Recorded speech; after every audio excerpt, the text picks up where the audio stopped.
अस्सलाम वालेकुम। सियाणे कहते हैं भी भुखा बनिया वही फरोले, भी खबरे को सामी रहिंदी होवे। कल सरकार ने एक नवा लभ के टैक्स वधाया जिमीदारां दे उत्ते, भी नोटिस जारी करता भी जिहड़ा आ बयाना साधे मामला नहरी पानी का 2000 रुपया झोने का करता, 1600 रुपया कमाद का करता, 1000 रुपया कपाह का करता, बाकी फसलां किसी का 400 किसी का 500। मैं कहना तुन के रखो, चक के रखो काम नूं, कोई कसर ना छड्डिओ भी जिमीदार ना इत्थे रह ना जावे। इस मुल्क च जिमीदारा मका दिओ बस। जिद्दां तुसीं जुड़े आ ना, साल खंड ही जिमीदारा इत्थों मुक जाना।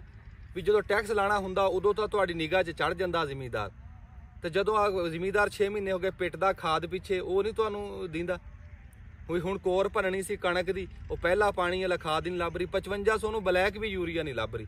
उंज तां कहंदे आ कि अग्गा ना लाओ, जिमीदारां नूं रोकदे आ भी धुआं तां इस्लामाबाद पहुँच जांदा।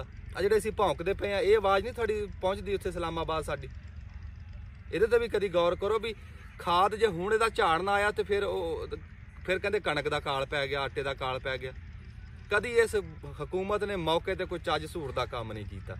फिर वो खाद वाली कंपनियां वो हुकूमत दे नाल रलियां, वो हर जिले का एक कोटा हुंदा, एक ट्राला भेज के ते बाकी बार्डर टपाई जाते, समगलिंग हो रही है किसी नूं। फिर कहंदे खाद दा काल किवें पूरा हो जाऊगा, वो समगलिंग ही नहीं कोई रोकदा।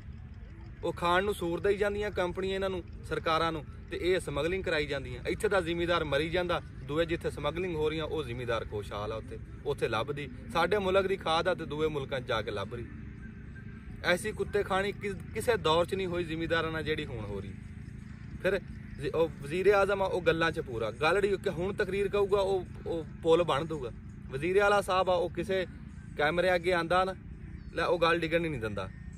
इत्थे वो हिसाब आ भी किसी दे घर कोई प्राहुणा आया ना, तो वो मालक नौकर नूं कहंदा कि प्राहुणे दे सामने गल ना डिगण दी। वो कहंदा जी नहीं डिगण दिंदा। हुण प्राहुणे सामने नूं कहंदा कि जा फाइल लिया, तो नौकर को कहंदा जी किहड़ी लियावां, इस्लामाबाद वाली कलोनी दी लियावां कि लाहौर वाली दी? वो कहंदा लाहौर वाली दी लिया। फिर वो कहंदा कि जा गड्डी दी चाबी लैके आ। नौकर कहंदा किहड़ी दी लियावां जी, मर्सिडीज दी लियावां कि MBW दी लियावां? वो कहंदा MBW दी लिया। वो बड़ा प्राहुणा हैरान होया भी क्या बात आ। फिर झड़ते कहंदा वो नौकर नूं आखिआ जा अब्बा जी नूं सद के लिया। वो कहंदा जी किहड़े नूं सद्दां, लाहौर वाले नूं सद्दां कि इस्लामाबाद वाले?